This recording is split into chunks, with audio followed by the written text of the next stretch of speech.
All right, again, welcome to another BobCAD-CAM live trainer-led event. My name's Andrew. We're going to be going over some BobART stuff today. Before we get started, just a couple things to remind you guys of. If you have any questions, there is a little questions field on the GoToWebinar panel. You can always expand that, type anything you want. We will be trying to do Q&A time about 30 minutes before we break for lunch or 30 minutes before we break for the day. So try to save any questions for then. Next is if any of you guys need to get a post processor, you're going to want to go to BobCAD-support.com. You can get a free login to access the site. Once you log in, over on the left-hand side, you're going to see some links over here. One of the links that I want to point out real quick is the virtual training videos. And I apologize if it's starting to get really loud. We're having quite the storm right now, so this room is actually getting very loud. The virtual training video links right here. This is all the pre-recorded other events, so if you have to leave this event at any time, there are tons of other hours and hours and hours of other ones up here. There's tons of other BobART live events as well, so you're not going to be really missing anything out if you don't stay for the rest of the day. Also, if you want to look at, actually, you know what? The whole purpose I was there, we didn't take you to, so let's go back. And that just went to the wrong, delete that part. It is BobCAD-support.com. And to download a post processor, you're going to want to go over to the left-hand side. About halfway down here, you're going to see post processors along with software updates. Once you go to the post processors, you'll have a download post and request post. The download just opens up a little widget. You have to enter your customer ID, select your version of software, machine type, controller, and it'll give you a list of posts available for that machine. If you don't have a post listed in that download list that you need, you'll need to request a post processor. You just fill out this information, and it'll go to our support site, or our support team. You'll want to make sure you download the proper form for which one you're doing. So if you're doing mill turn, multi-axis, 3-axis, or so on, and just fill out all the information, and we'll be able to get your post started. All right. On our main BobCAD website, you guys can check out future events under the View Live Training Events. And I believe they're going to start keeping quite a few months available up here. So you'll see the different types of events and when they're going to be happening. So keep a lookout for future events after today. Okay. Yeah, I hope that rain's not too loud. It seems like it's coming through the mic pretty well, but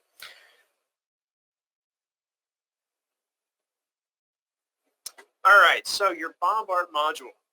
If you have BobART on your license, you'll have your BobART tab where you'll be able to go to the BobART Manager, the images, and emboss model. You'll have a little quick access toolbar at the top of it where you can add new images to be vectorized. You can hide or show images, hide or show embossed models, refresh the embossed model, or delete the selected embossed features. If you can't hear anything that may be on your side, Gene, if you can't hear anything, you're not hearing me telling you this, but if any of you guys do have any audio issues, try the sound check button on your audio section. Unfortunately, there's nothing I can do about other people's internet connections. It's showing we have a good solid connection here, so if you guys can't hear anything, you may have to refresh your connection.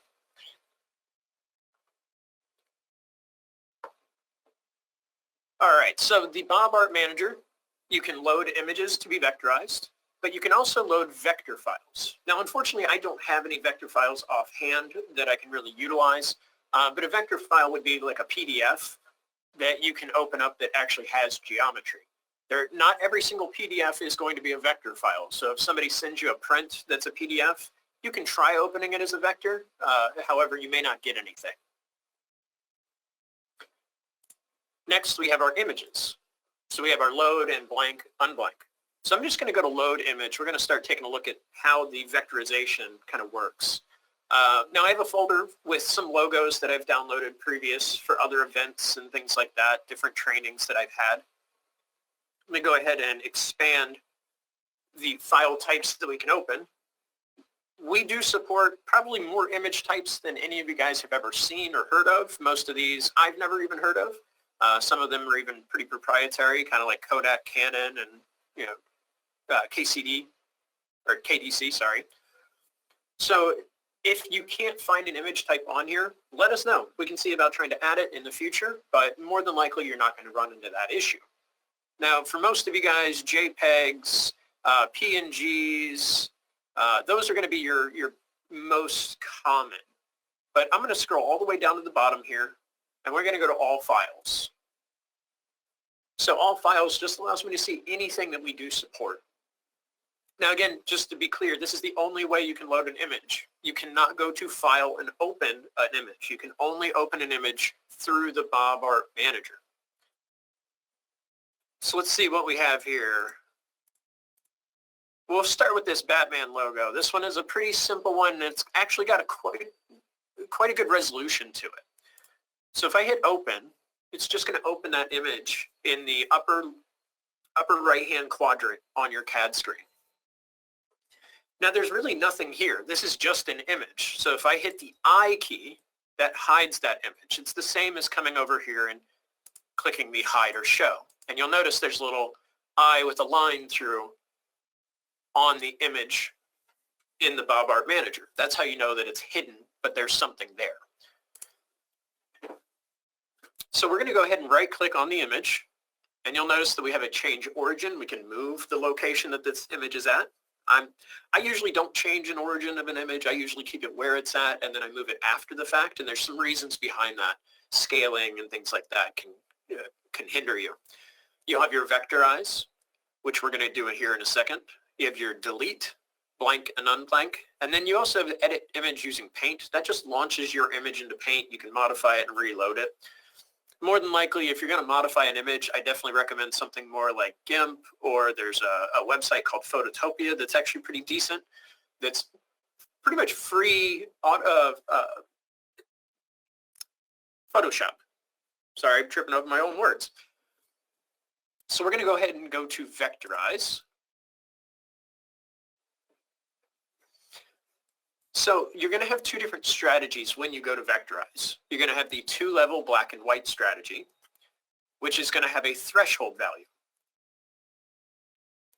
That threshold value is going to be kind of the way that this image looks at the colors that are involved.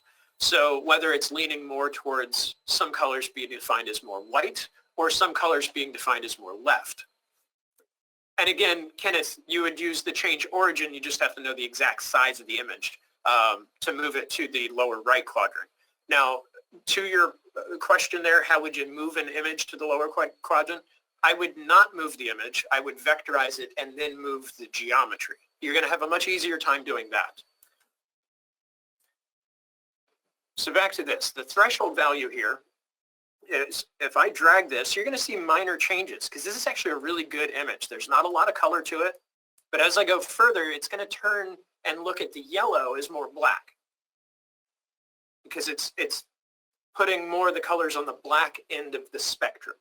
And that's really what you're adjusting here, is that spectrum of color and what we define as white or black. So you want to find a nice middle ground, and some images you can actually go pretty low with the threshold. Some images you can go really high, and we're going to see a couple of those today as well. Now you do also have a multicolored strategy. The multicolored strategy really is a little different to utilize, and we're going to take a look at that a little bit later. But the multicolored strategy, there's a lot of different ways to kind of approach that, and again, we'll touch on that in a little bit. So I'm just going to hit OK. I found a good threshold. I'll hit OK. Now, it doesn't really look like there's a lot that happened, but if you notice, there's a slight blue line all the way around everything. So if I hide that image by, again, hitting the I key on the keyboard, I can see that geometry now. Now, this is what I would move rather than the image. It's much more difficult to move an image when you don't know the exact size of it, like the physical size on the CAD screen. where when you have geometry, you can actually use translate and move to specific locations. You're going to have a much easier time doing that. Now this geometry looks pretty good. I could go ahead and cut this right away. Now, this is an example of a good image. You're not going to have to do a lot of work to get the image to come out very good. It's generally just going to vectorize pretty decent. So let's take a look at an image that's probably not going to work as well. So let's go ahead and open up a new file real quick. I'm going to go ahead and load another image. And again, I just right-click image and go to load image. I'm going to set it to all files so I can see everything. Oh, let's see here.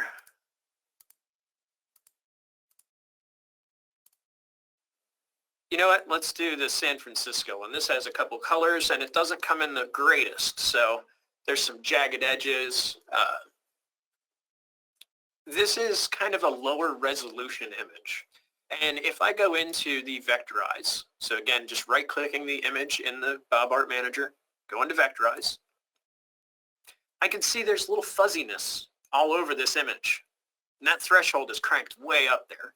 And if I move that a little bit, you're going to see some of that starts disappearing. So the resolution of the image is going to be your greatest factor on how good the image is going to come. And you can notice it's going to start losing pieces of the Golden Gate Bridge there.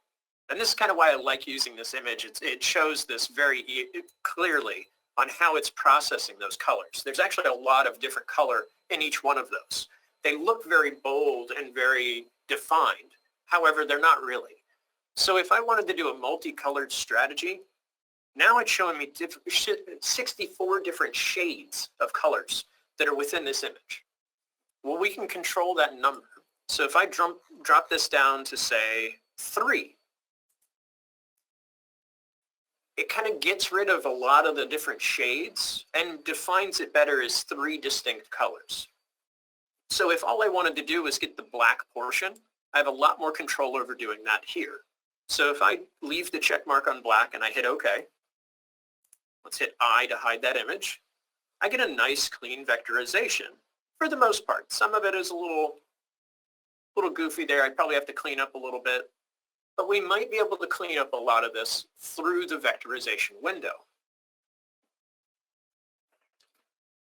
Now, it does take a while to kind of play with this and really get comfortable with all of these options. So I definitely recommend try different image types. The images that are going to be the best are going to be high contrast and color. You don't want to do photos typically for vectorization. That's not going to get anything good. So I can see this has got some wonkiness in here. It's not the most perfect vectorization. So we're going to right-click the vectorization here and go to Edit. Now I still only want to vectorize the black, but now down at the bottom we have some parameters to this vectorization. So the first one I want to take a look at is the accuracy. So this accuracy value, we default to 0.8 pixels. So in order for it to draw this geometry, it's looking at 0.8 of each pixel within this image. So the higher the resolution, the tighter it's looking at it. So you have to keep that in mind. Now I don't know the resolution on this one. I can look at it here in a minute, but if I change this accuracy down, if I lower it and say 0.5, not 0.5, 0.5, it actually looks way worse. It's looking at half of a pixel per kind of drawing. It's using each half of the pixel to create that geometry, and it's looking at it at a much higher detail, picking up a lot more of these jagged edges. As it comes in, you can see where it's picking that stuff up. So what you would want to do is actually lower that accuracy. So if I edit that again, and maybe set this to 1.2, so I'm looking at a little more than 1 pixel. It actually smooths a lot of that out. So now I have a lot easier time going in and kind of cleaning this up and really making it smoothed out a little bit more. Now, this gets into kind of how you go in and start really modifying geometry. So we're just going to focus on a couple of the letters here, just to kind of give you a quick rundown, because we're going to go through this a couple of times. Now I noticed that there's some little chamfers on the F here that I may not want. Those are easy to fix up. You have your quick trim. You can always trim out the portions you don't want. Or, let's go ahead and undo that. Now undo, I just hit Control-Z on my keyboard. I can always use drag corner and deform. I actually prefer using these a lot of times. It just depends on what I'm doing. So drag corner, I may like the geometry I have, but you notice now I'm dragging that corner, it's snapping to this grid. So let's go ahead and cancel.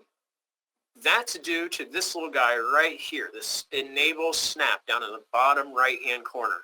So if you can see my mouse down here, you'll see enable, disable, snap. I'm going to just click on that and it disables it. You could also hit the Q key on your keyboard. Q is in Queen. It will toggle that on and off. So just be aware that is a shortcut key that you can use for that.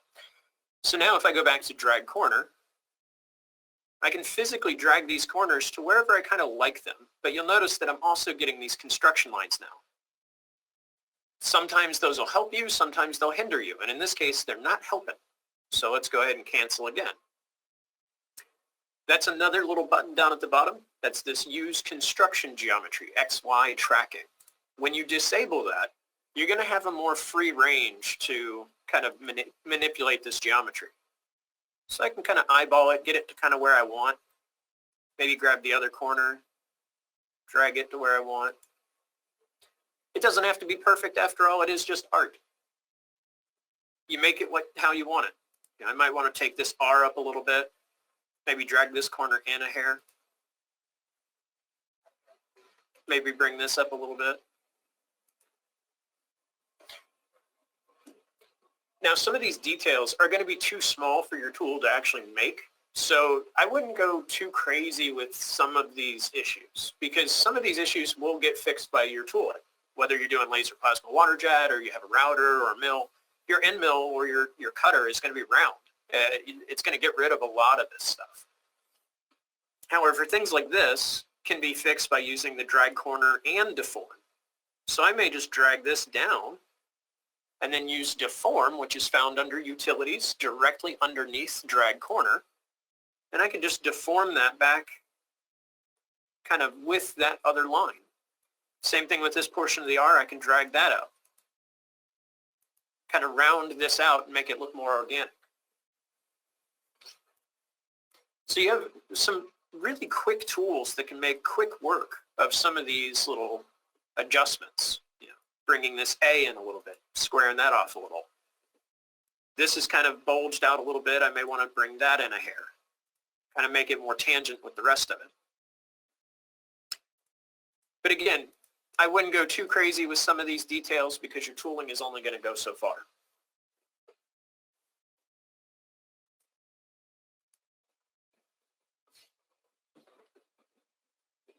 So big thing is your accuracy when you go to Vectorize will set you up differently per geometry, you know, per image that you bring in. So just be aware you may have to adjust those values. But if you go too far, now I know I've done some adjustments there. We're going to kind of ruin that right now. If you go too far the other way, you know, if you go, say, 2 pixels, sometimes it can look really bad. And that actually looks fine. Let's go even higher. Some images, it takes a little while. See, it's starting to round out everything too much. You know, my C's are not really C's anymore. They're kind of an odd geometry, and my S's are going all over the place. So if you're looking at too many pixels for the accuracy, it can really wash it out too much. So again, to recap on that, the smaller the number for the accuracy, the more jagged everything is going to be, the closer it looks at the image.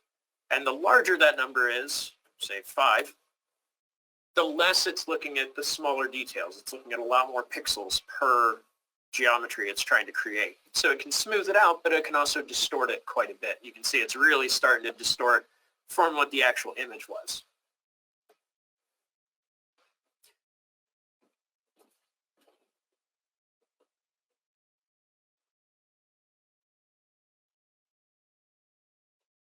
Can you change the TM to a line font or the same as a SAN? I don't understand the question there, Kenneth. I apologize, but what are you referring to? TM, SAN?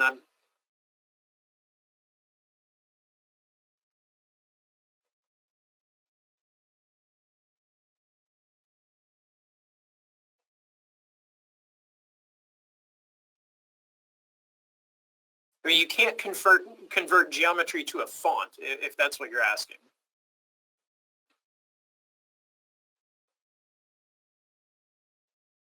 Now, you could always bring font in and try to place it over a section.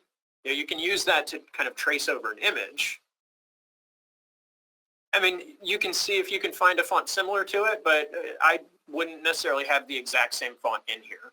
But to your question, one of the ways that you can kind of do that, because this does come up every now and then, like say, so Kenneth's question, I'm going to kind of paraphrase you here, Kenneth, is if you wanted to bring in your own font or use a font similar to the one, maybe you have a complex image, but the font needs to be very precise. Let's just bring the accuracy back down so I have a nice smooth image here. What I normally do is I take a line and I just kind of find where I want to draw this as a base. So for SAN, I might start, let's do that again. I'm going to turn on my, you know what, no, I'm not going to turn on the construction lines. We're going to snap to say like right there. I'm just going to draw a line straight over. We're just going to pick a tangent spot. So maybe that's where I want SAN to sit. Let's go ahead and add a new layer. We'll just call it text.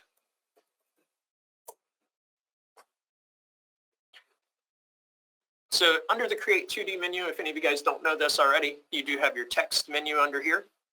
Now I'm under a BobCAD font right now. I'm just going to switch it to a Windows, and I want to say this is kind of closer to Arial, but I'm not sure. We're just going to kind of bring it up here. Maybe make it bold. Yep. Height, let's try to find a good height. Let's say 1/2 inch. And usually I just kind of match it up until it's around the height that I want. Because again, height is different when you're looking at text than it is with geometry. Fonts are point-based, you know, based on the number of pixels it takes on the screen, where height is a physical measurement. They're very, very completely different. So you may have to play with this value to get the correct sizing you're looking for. But when you get the sizing and the width you like, let's just say extra spacing. Let's bring that in a little bit and hit OK.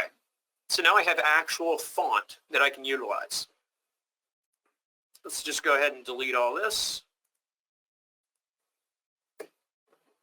Now I may need to extend that line. So I'm going to go to Point, On Entity, Distance, and I'm just going to extend it a -1/4 inch on either side. The reason I'm doing that is because I want to be able to center this text on that line, but I didn't have places to snap to. So I'm lengthening it the same amount on each side so that I can still get the same center point. So by having those 2 points there, I can go to Utilities now and do Trim One Entity, trim this to here, this to here, and then cancel. Go back to my Create 2D, go to Text, and Fit Text to Curve.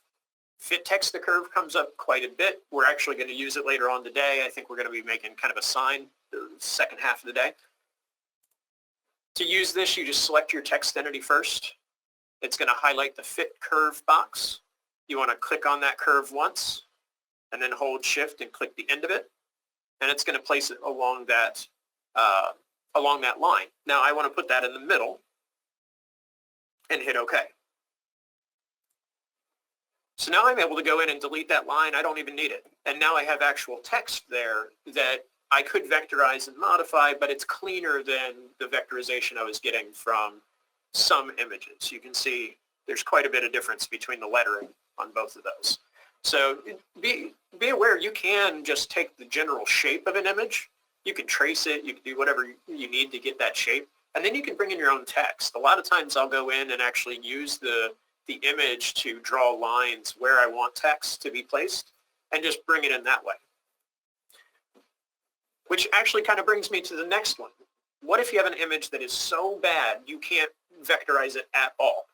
Well, you're going to have to trace it.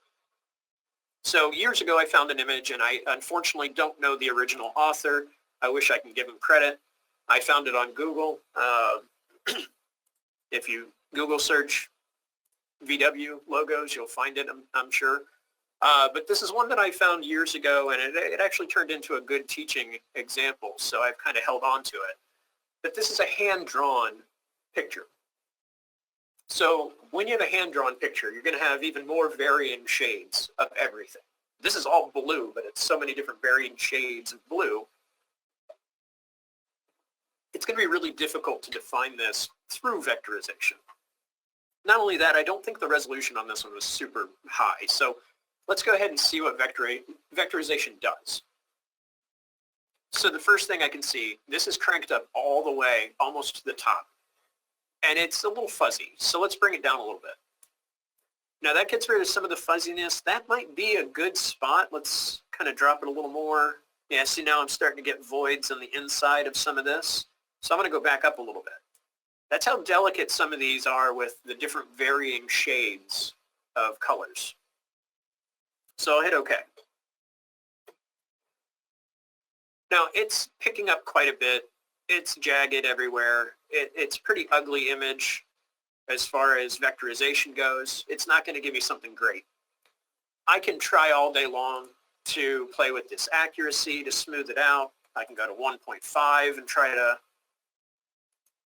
Yeah, even that didn't touch it at all.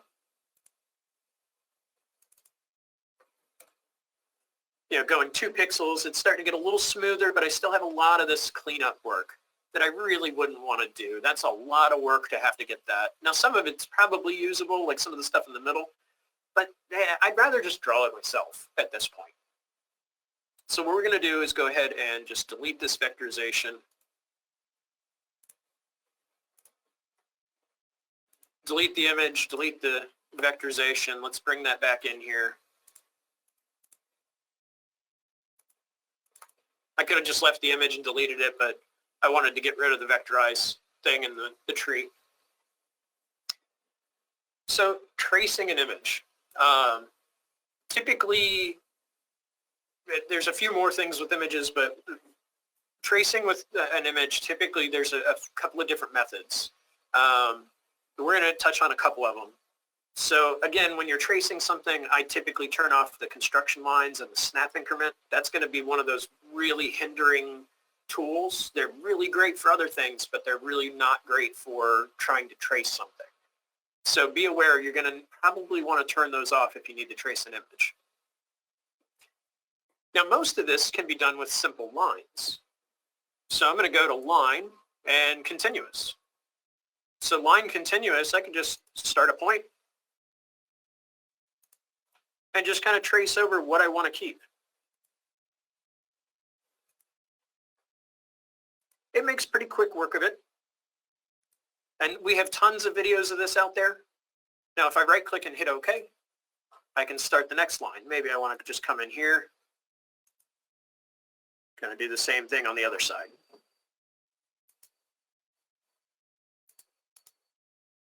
I'll OK it to close the line off and then start the next spot. Now, you don't even have to get it exact because you can always drag corners and deform things later. So I usually go through and quickly kind of get something on there, and then I start to go back and modify it. So if things don't quite line up, you can clean it up a little bit later.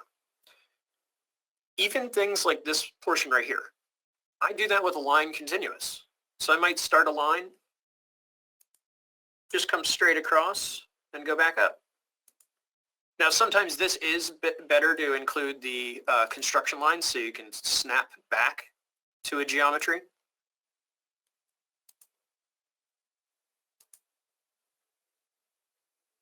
But again, it's art, so it doesn't have to be perfect. Kind of make it your own.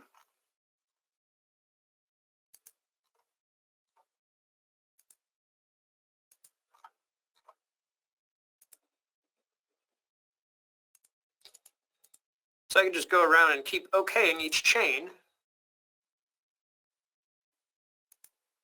and kind of quickly draw this up.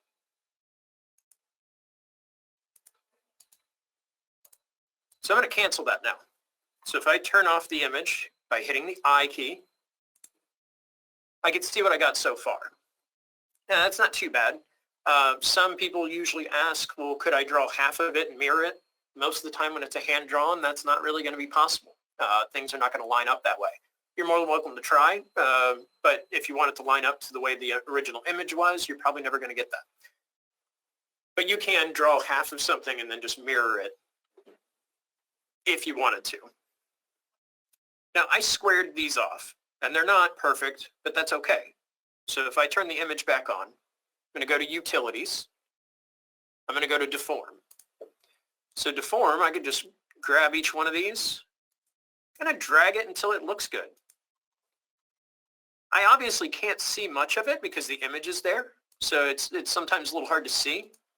Depending on the color of your image, you may have different luck with that.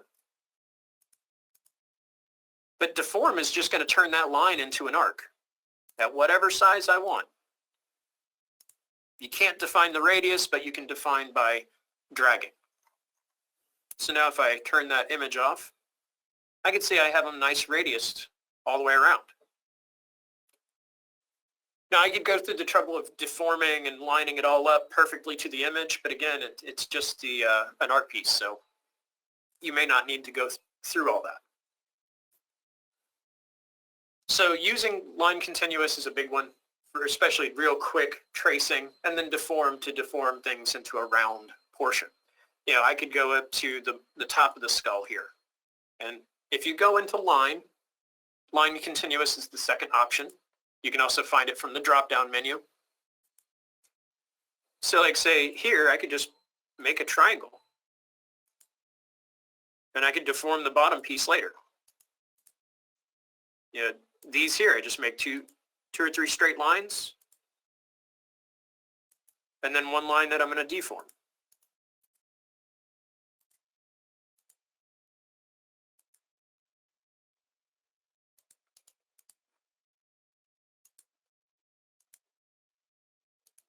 This is usually where people run into the most issues, just because they're paying attention to too many details. There are a lot of shortcuts to create real quick work of this stuff. Now I can hide the image and I can still just deform without the image there to kind of get it to where I want. But I usually turn the image on so I can kind of get a good visual, but I can line it up pretty good actually. Kind of turn it off, turn it on, make sure I'm kind of looking symmetrical as best I can.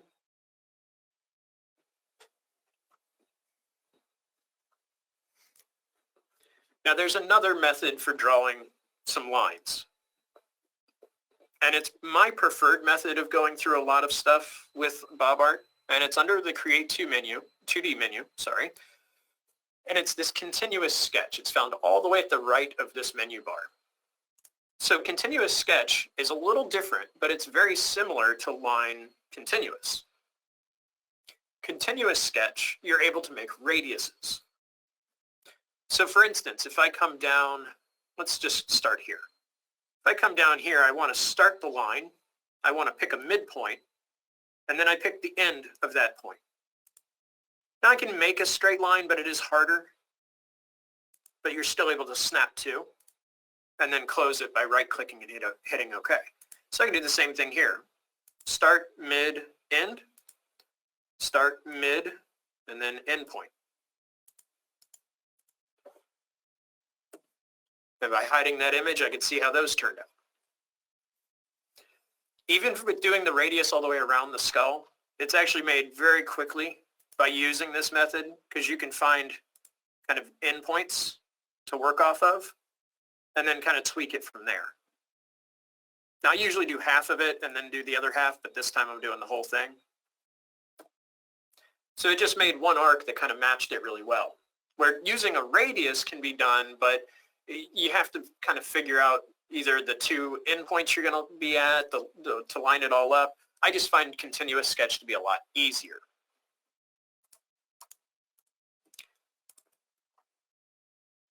You can do the same thing with arcs. So using some of these CAD tools and using them as sketching tools really make quick work of this stuff. So if I go to arc, I'm going to do 2-point diameter. Now this doesn't even have to be perfect. I just pick 2 points, kind of line it up to where it looks like it's good. That's why 2-point diameter is probably your best bet for some of this stuff, because you just kind of click close to where you want it. Click again to drop the arc. I could even do the same thing for the nose here, kind of make a little tangency between the two. But I usually use line continuous for that. So I'm going to get rid of those two. Now, one of the other line types is using a spline. Now, splines have 4 different methods of using them. I'm going to zoom out real quick so you guys can see kind of what a spline, how it works essentially.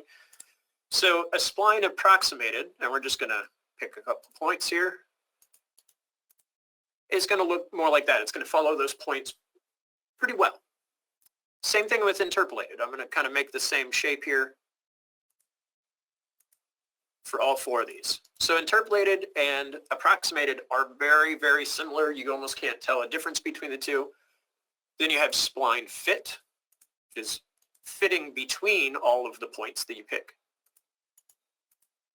So it's quite different than the other two. And then Spline Blend. Now blend is the only one to get tangencies, perfect tangencies. So keep that in mind. You're going to get much more tangent with the blend, but it is kind of awkward as you're using it. With that being said, spline approximated is usually all I ever use. Now I might want to do this section right in here. I'm going to do one side with the spline, and then I'm going to do the other with the line continuous, because I think line continuous is easier and cleaner. You don't have as much cleanup to it. So I'm going to start at that snap point, and spline, you want to make as many data points as possible so you have more control points over it. So you want to be a little bit more tedious as you're going around, but you don't have to be too close, because again, you can still bend and flex these. So now I have one side of the jaw. Now doing the same thing with a continuous sketch is very similar, but instead I'm picking a midpoint and then kind of bending it until it looks good, picking the next midpoint, bending it until it looks good. And I can do that much quicker, and it usually looks a little smoother. Like here I have some tangency issues. I can go in and add some fillets to that, or I can deform and bend. But I only have 3 corners to bend rather than all these little data points. So if I were to go in and try to tweak these and kind of make them look more smooth, doing this on purpose so you guys can see the difference between these two, because spline is very handy, but when you start using deform, let's say I want to deform here. This section right here, I want to bend it in a little bit. And that's not working too bad. That's actually pulling pretty nicely. Maybe I want to take this section and bend it out. You'll notice that it takes other points kind of with it. So the more data points you have, the more control you're going to have. But I can be more meticulous going around this. So it still smooths it out, but I have to have a lot of data points. If I don't have a lot of data points and I did the same thing, I would have wildly different results. Well, with the deform and drag corner on these, though, I can just kind of quickly bend and flex until they're all kind of tangent. I can split geometry up. Like right here, I probably want to come down a little bit more. But I can make a much quicker work of that by using drag corner and deform to manipulate where those radiuses are.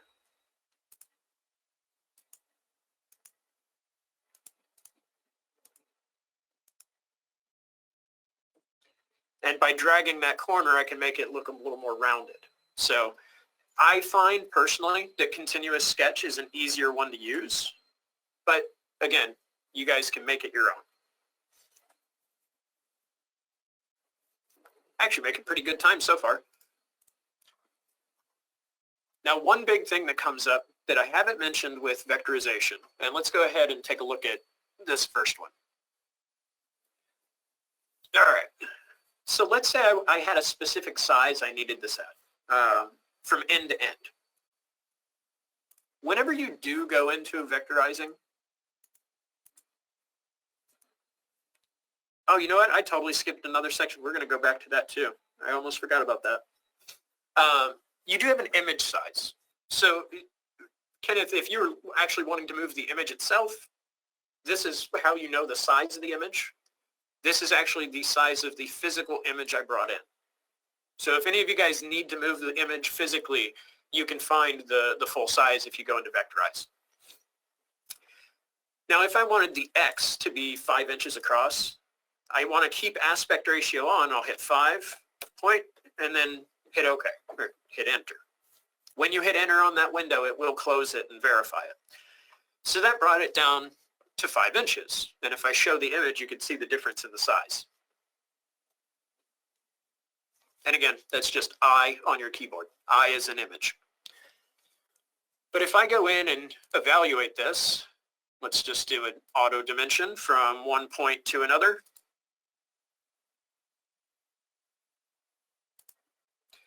I'm not quite at 5 inches. So the way I usually do this, the way I usually scale an image is actually vectorize it at full size first. I don't know if it'll let me back it all up. Nope. BobART's a little weird when you do, kind of back stuff up a little bit.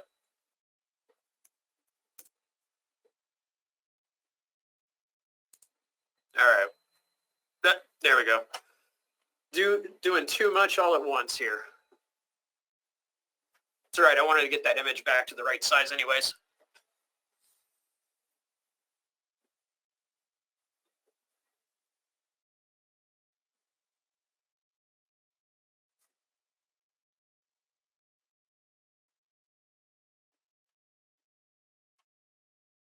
All right, let's bring that image back in.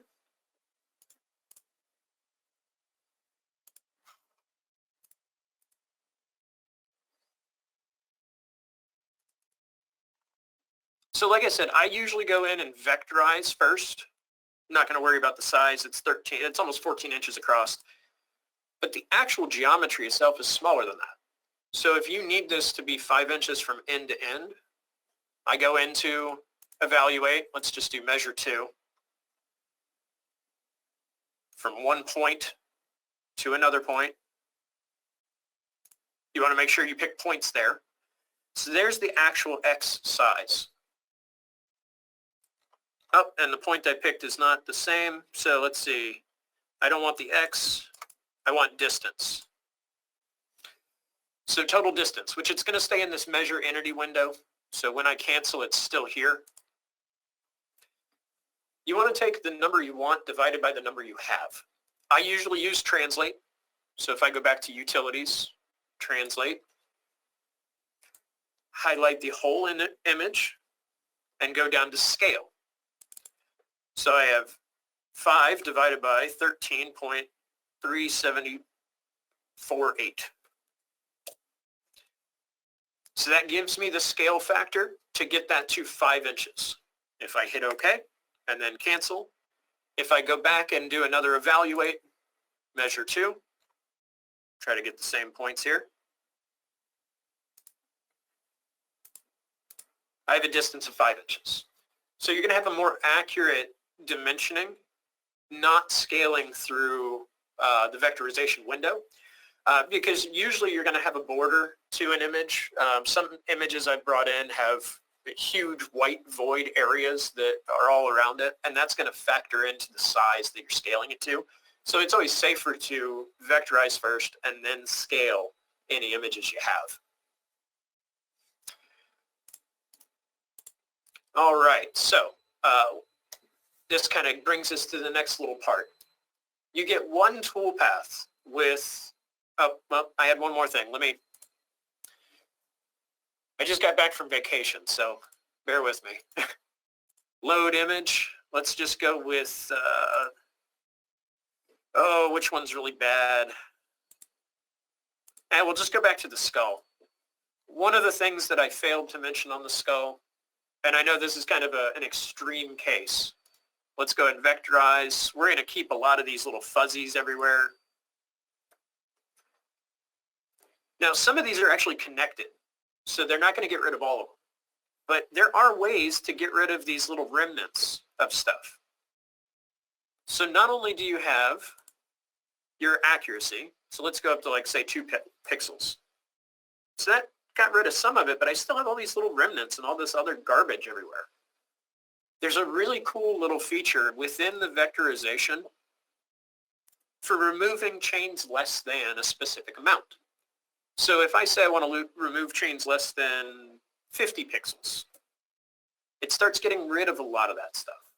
Now, there's going to be a specific size that you would want to look for, and it's not going to get rid of everything in this one. Like, there's still a lot there, so I might need to go up a little higher, maybe 75. It got rid of some stuff, but not everything. But the more you go with this, let's say 125, the higher you go with that, the more you're going to lose. So you can still kind of clean up a really bad image using that remove chains less than to kind of clean up anything where it's getting a little bit of those remnants. We actually have a really good example of this in the help system. And I encourage everybody to do this tutorial because it is probably one of the best ones for vectorization, is if you go to the help system and BobCAD-CAM help, we'll just load this up real quick to show you guys where it's at. If I go to the tutorials, I believe, we have our BobART tutorials.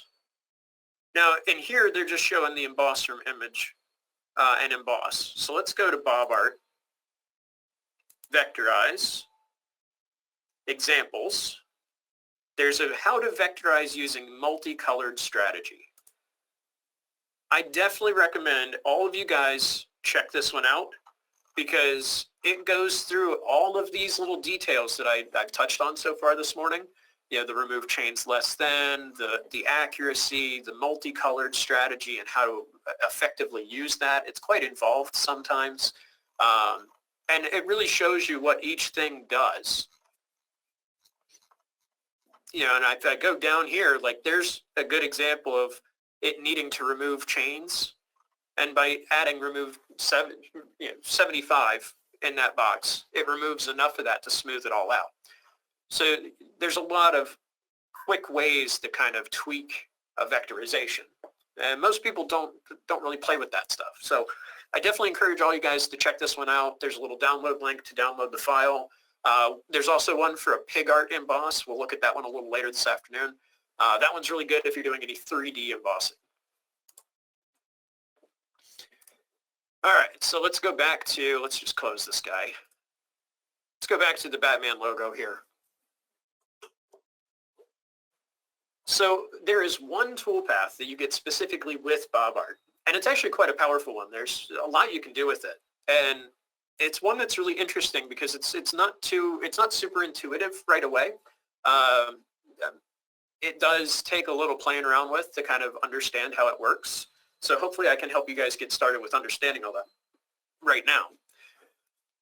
So I'm just going to go to Stock Wizard. I'm assuming everybody knows how to start up a job. If you don't, check out our Mill 2-axis day to get a little bit of information on starting up brand new jobs and such.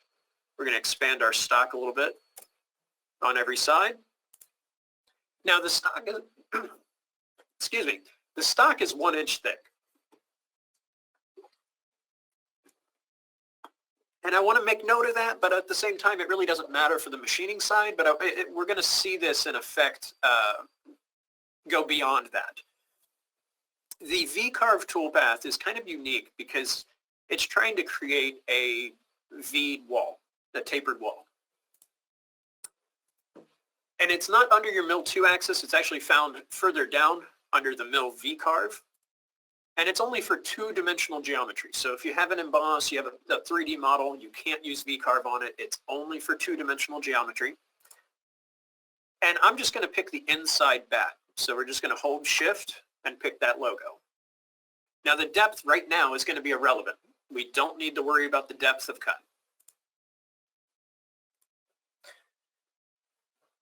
So my top of feature, this looks like every 2-axis feature we have. If you guys, again, don't know the 2-axis stuff, check out one of our 2-axis videos. For one of the live events, we go over tons of information on the 2-axis, CAD and CAM. And again, depth is not going to matter for this first example. So we have V-carve finishing and we have tapered pocketing. Right now, we're just going to look at the V-carve finishing. Tapered pocketing is for a flat end mill to offset your toolpath to mill the bottom flat. Right now, we're not worried about that. We have our posting page we don't need. Our V-carve tool, let's just say we're using a 1/2" 90 degree, fairly common size. And then our parameters. Now, the reason I say this toolpath is not always the most intuitive is because of this parameters page. And bear with me 1 second.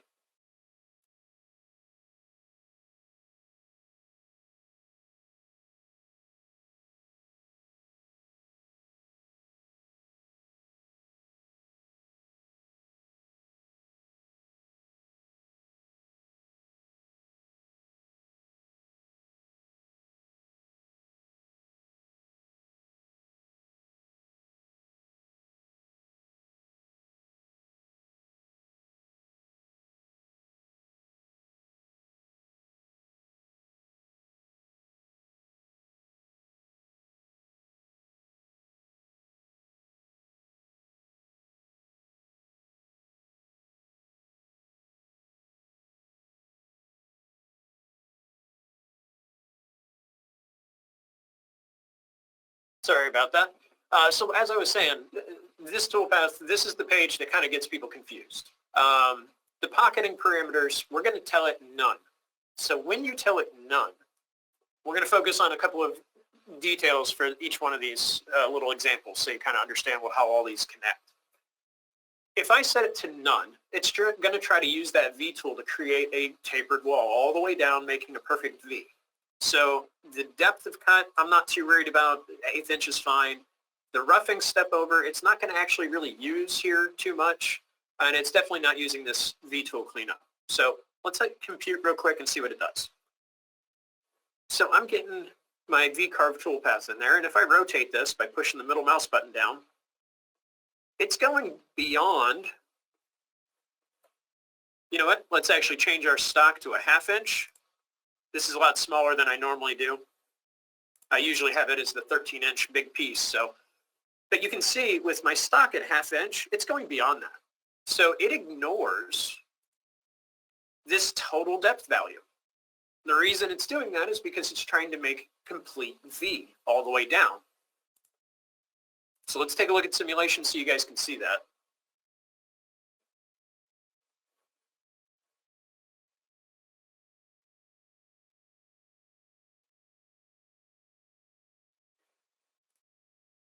V-carve is really nice though because it does trace right up the walls. It can just be a little hard to get familiarized with.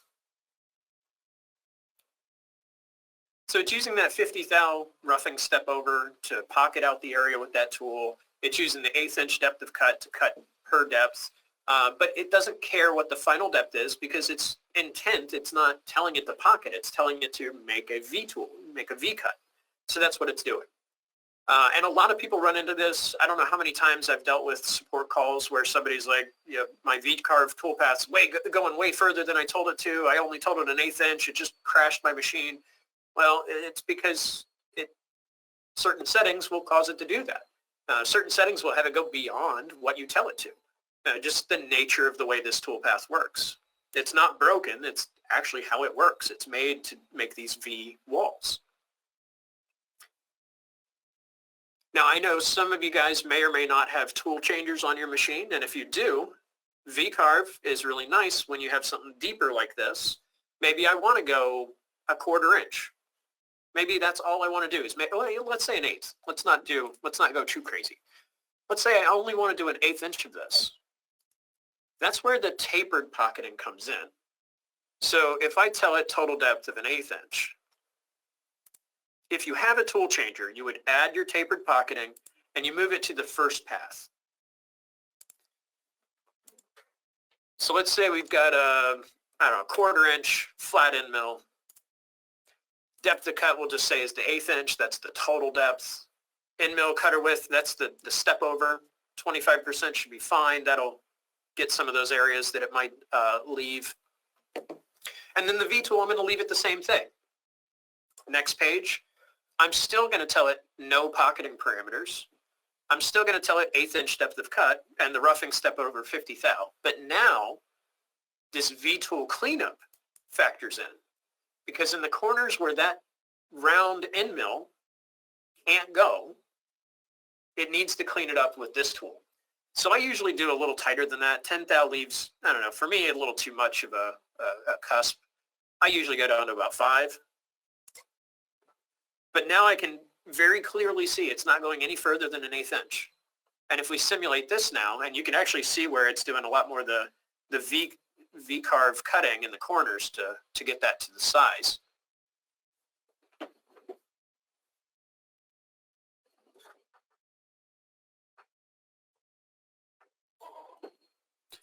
So it's going to run the flat end mill first, getting everything it can, and it offsets this automatically. So you don't want to do a separate pocket by itself. You want to do it through the V-carve feature. And then the V-carve part is just going to look at the walls. So I'm getting a really nice tapered wall, and in these corners where it couldn't get the end mill in, it's taking it out with the V-tool. So that V-tool cleanup only applies when you're doing tapered pocketing. And when you tell it none for pocketing option on the V-tool with the tapered pocketing, it's going to look at the depth that you've told it. And that's where people get confused. That's the part that really trips people up. Now, some of you might say, well, that's great, but I don't have a tool changer. So what do I do? Well, the option that you have for getting this to a specific depth with the V-carve is to not use the tapered pocketing and just use the V-carve finishing. So I'm still going to tell it it's an 1/8 inch total depth. We're going to get rid of the tapered pocketing. We're going to keep it the same 1/2 inch tool. But now I'm going to tell it to use the V-tool for the pocketing. Now I have a V-tool step over 25 thou. That's probably good enough. I don't want to go too tight. The roughing step over and the depth of cut are used, but this value over here is no longer used because it's kind of doing it all with these. So if I compute that, it's still going only an 1/8 inch deep, but it's only using the V-tool now.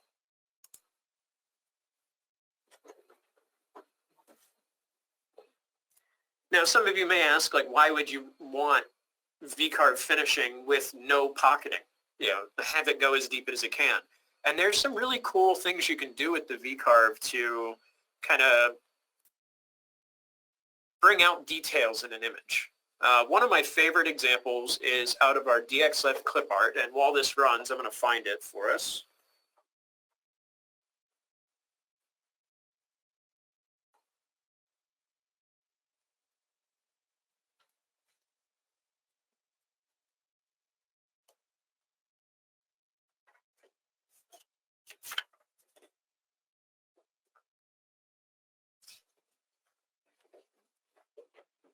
And you can ignore my tool changing colors and all that. It's because I have Machine Simulation Pro, so I have a machine that the tool is diving into.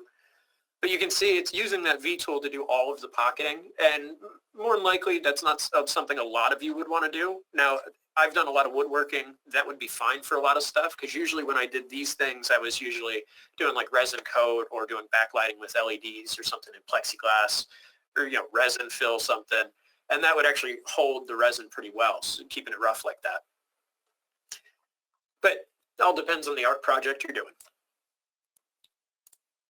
Now, an example of using the V-carve with no pocketing options where it's actually effective and it does something cool is a holiday design image out of our DXF clip art that I've used quite a bit.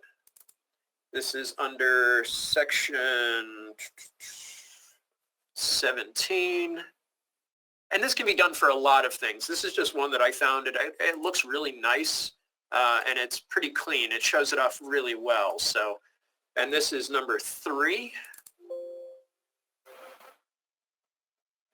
No, we're not saving as.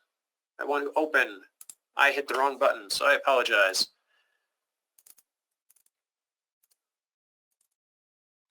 17, 2, and it's number 3, so I got to do DXF, number 3. And when I open up a DXF drawing, I'm going to get this file open options window.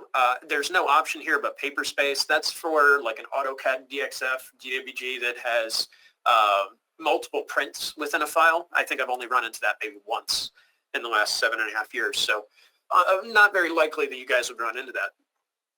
But using VCarve on something like this, like a real nice ornate design, can actually really bring out a lot of detail. Now, I'm not going to add too much else to this. Actually, I'm not going to add anything else to this. We're just going to set up the job here. Maybe make our stock a little bigger. Let's say 8 by 6. 1 inch thick is fine. Not too worried about my origin, but out of habit, I'll move it. And again, VCarve, if you right-click Machine Setup 1, it's going to be all the way down right above Additional Functions. And I want to just select everything. Because VCarve is essentially just pocketing. It's going to be cutting in between the geometries I pick. So you can't pick an open shape. An open shape would be like a singular line. I can have a closed shape where it's linked all the way around. And if I have 2 closed shapes, it mills in between the 2. Like this, I have 2 closed shapes all the way around this thing. Actually, I have a lot of closed shapes, actually. And again, I'm not going to set a depth. Just going to leave it at 1/2 inch. Just using VCarve finishing. And then I got my V tool. Let's say it's a, 1/2 inch 90 is fine. And I'm not going to set anything. I'm just going to leave it at none and not set anything at all. Just hit compute. Now what this is going to do is, because the geometry is narrower than the tool, it can't go all the way down. So as long as the geometry you're picking is narrow enough, it's only going to go down as far as that geometry allows it. So in this case, it's cutting in between all these details, but as the geometry widens, it goes deeper. So it's giving you a very 3D effect when you're not actually doing any 3D milling. I mean, you are, but it's not using 3-axis milling, I should say.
So when this is done simulating, you'll be able to see some of these details in this.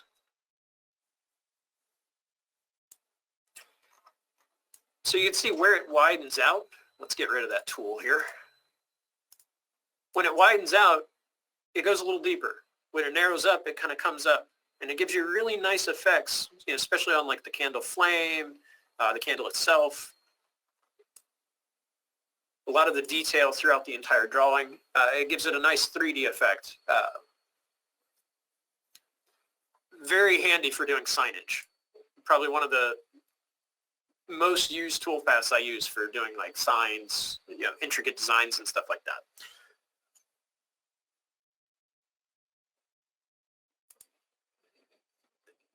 Now this afternoon, we're going to talk a lot more about doing embossing, doing more of the 3D side. In a minute, we'll open up for Q&A, a little earlier than I expected, but I did want to show you to my point about adding multiple sets of geometries. So if you wanted to get maybe in between the bat logo and this, I just add that other geometry. It's going to cut in between the two. Again, it is a pocket, so if I compute this, it's only machining between those 2 sets of geometries.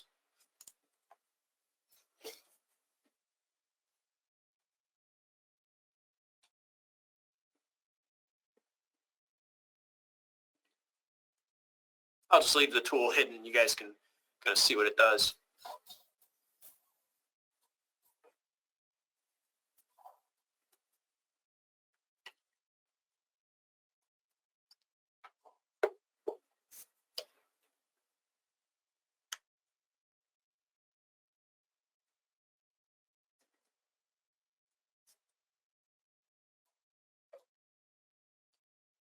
By adding different geometries, it changes your image quite a bit.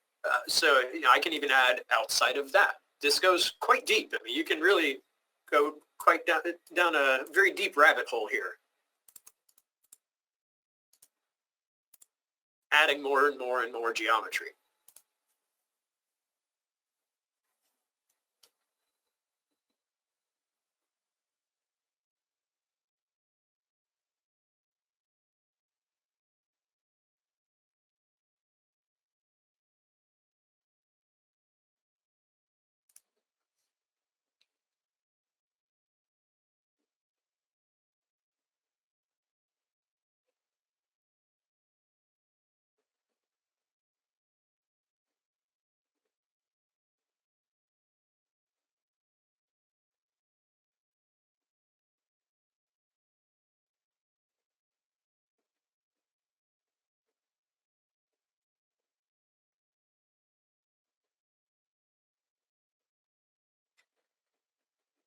Yeah, VCarve is one that can be a lot of fun. Tons of versatility to it. You can use it for a lot of things. Like I said, I use it for a lot of different signage, things like that. But yeah, I think we're going to go ahead and open things up for Q&A for this morning. Like I said, this afternoon we're going to touch on more of the embossing, different types of ways to create textures, things of those sorts. We'll still be doing a little bit of vectorization, so there's going to be vectorizing by color, so we're still going to be doing that a little bit.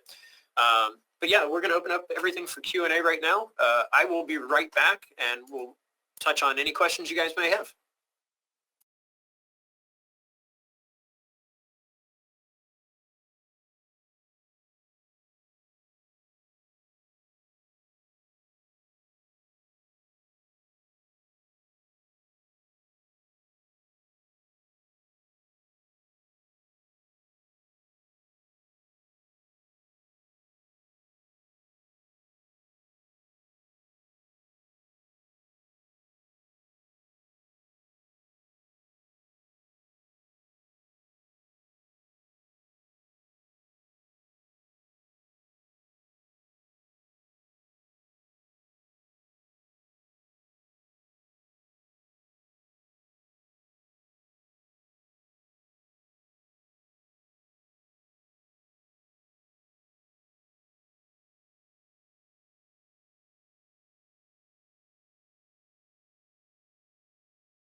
All right, I am back.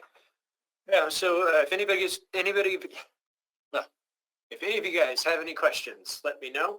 Like I said, we're going to look at the embossing this afternoon. More of that, a little bit more of the vectorization, but mostly the embossing, and maybe a little bit of toolpath on top of that.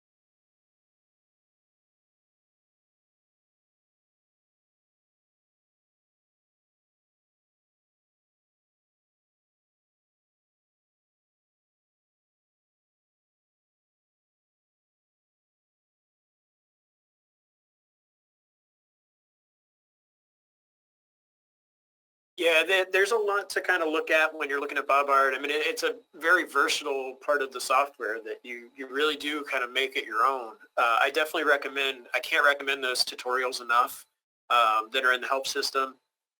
I know they helped me out a ton with learning how to utilize all the functions. And I've really only had a couple of customers really go all out and use everything that BobART has. Most people just vectorize or maybe emboss from an image, but that's about it. You know, VCarve is not super common.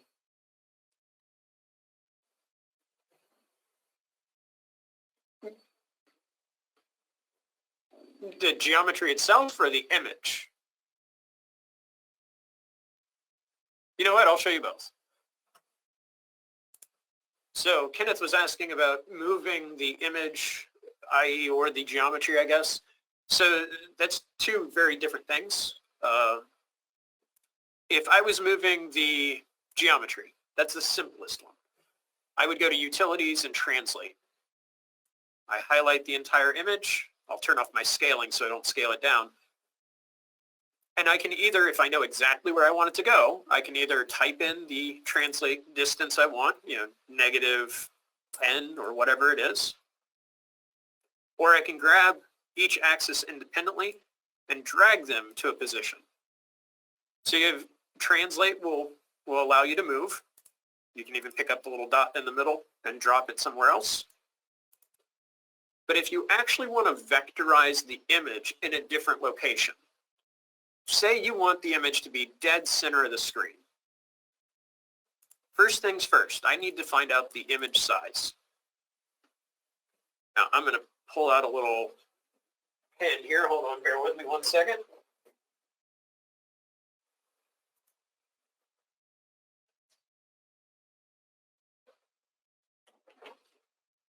Let me write down the size of the image.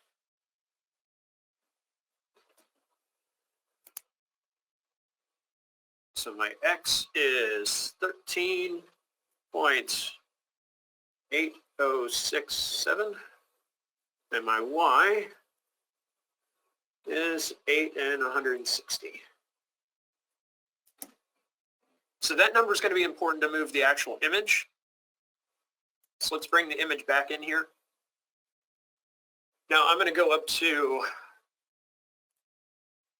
the image itself. You can't go to Vectorize, you have to go to the image. And I'm going to go to Change Origin. It just brings up an XYZ position.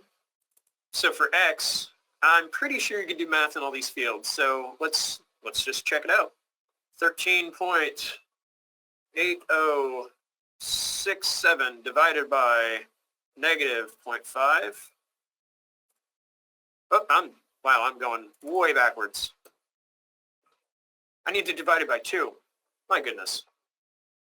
13.8067 divided by -2, because I want to drop it down. That moves it over the ½ inch.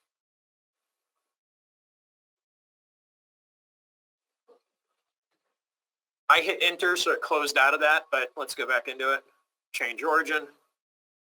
Y, it would be the same thing. I didn't enter the 8.160 divided by -2. Whoops, divided by -2. And I'll hit tab this time. And that sets it dead center of the screen. So as long as you know the actual image size, you can move it anywhere you want, but it is a little bit more cumbersome, in my opinion, just because you're using that little extra dialog box. I find it easier to translate. Now, Philip asks, without a tool changer, auto tool changer, how would you manually set up from the flat end mill to the V-carve tool? What settings are to be changed? And actually, that's a good question, but it's actually a question that really is specific to your machine. So depending on how your machine is set up, I know on, let's say, if you have an industrial CNC, one that is very common of some of our customers, or a Bailey industrial, pretty much the same way, there's no work offsets. So you can't set a tool library in the controller. You can't set like a work offset library. Like, it doesn't use all that. So you touch off your tool and you go.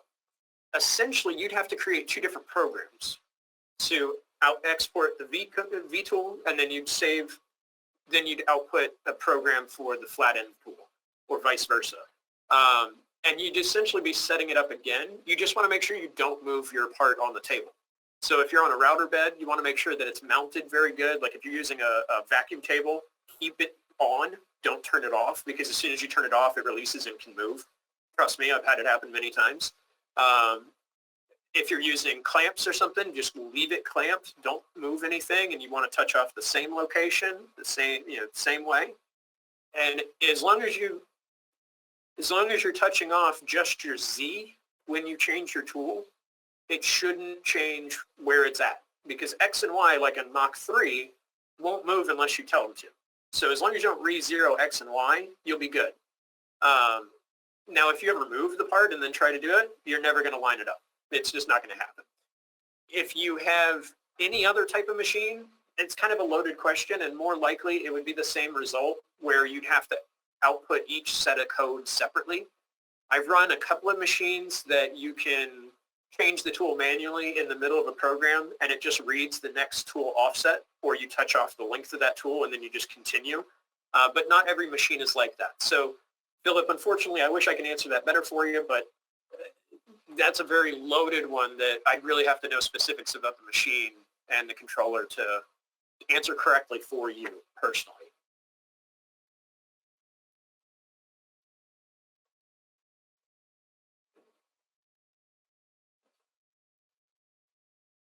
I hope that helped. I know that's a lot of information.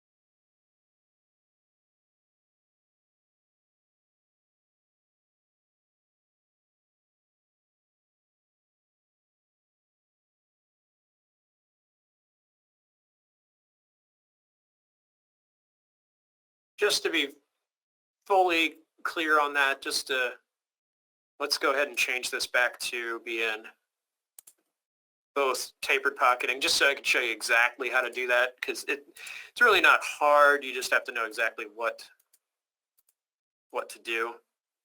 So let's bring that down to like a quarter. Set it to none, maybe 5,000 step over, all that's good.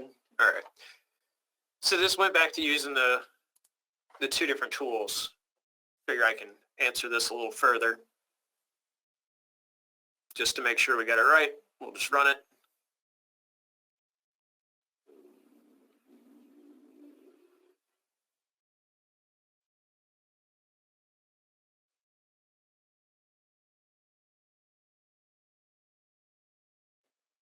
Okay, so let's say that's the result we're looking for on the machine. If you don't have a tool changer, more likely than not, you're going to want to come in here and right-click each one of these individually. So I right-click V-carve finishing first, and I go to post yes, no. You're going to see a little controller icon on it. When you have that controller icon, if you right-click milling job and you post your code, you're only going to get that tapered pocketing option. You're not going to get the V-carve. So it's only the 1/4 inch flat end mill. Now to post the next part of the code, I would right-click the V-carve finish, tell it post yes, no, right-click tapered pocketing, post yes, no. So now this one has the controller on it. This one doesn't. Right-click milling job and go to post. Now I'm looking at the V-carve portion, 90-degree V-tool. That's really the best method when you're not sure, and probably the safest bet.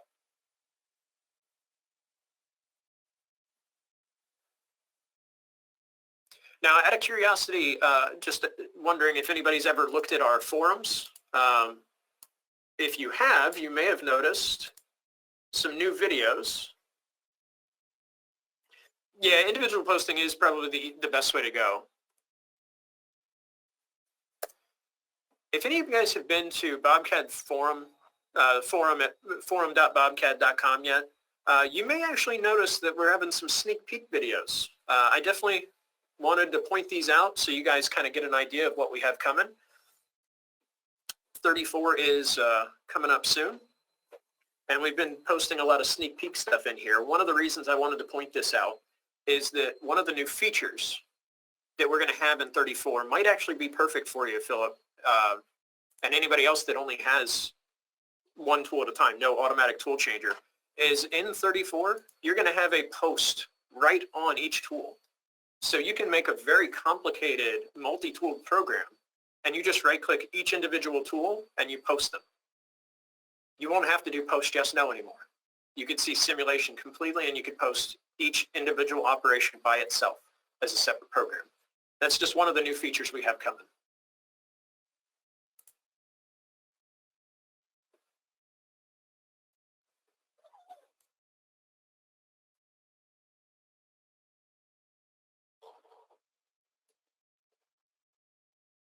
And if any of you guys have any other questions, let me know.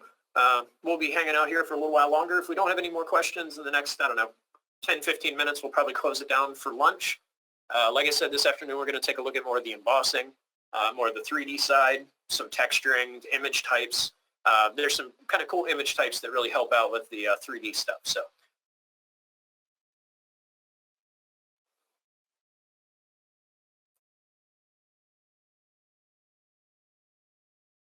Oh, not a problem. Not a problem.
So Walt is asking, is there a way to machine the image as a series of dots instead of continuous lines or curves? No, not that. I mean, you'd have to put, and technically, I guess you could. It would take a long time. You'd pretty much have to have points on entities at different increments that you want to place them at different distances from themselves, I guess. That would be difficult to really kind of pull off, I think, depending on how complex the geometry is. But that's something I've never seen anybody really do unless they drew something out with points originally. Yeah, that's not one I usually get very often. You would physically have to go in and add points to everything, though, by using, point on entity, percentage, distance, angle, and that really gets affected by the length of the line, because each side of the line, like for instance, if let's do 25%. If I'm on 25% and I pick this side, it's on one side. 25%, it's on the other. So I might have to do a whole bunch of different points at different percentages on every single line just to get the effect I'm looking for. And that would be a long setup. But yeah, essentially you just do it as a drill. Pick all your points and just set a depth.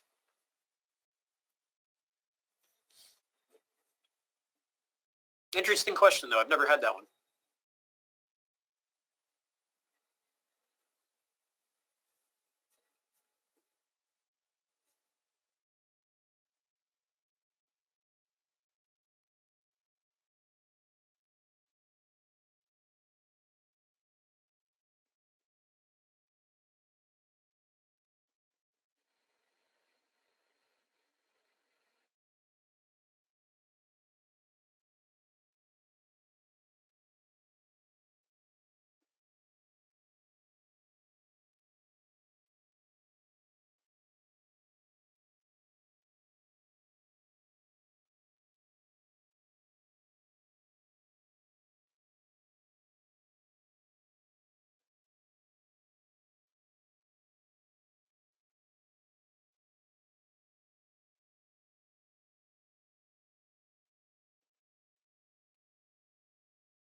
All right, so doesn't look like there's any other questions at the moment. Like I said, we'll pick this up this afternoon at 1 Eastern.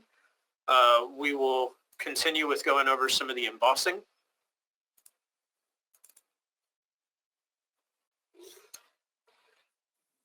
So we will be back at 1 Eastern, like I said, and we'll continue then.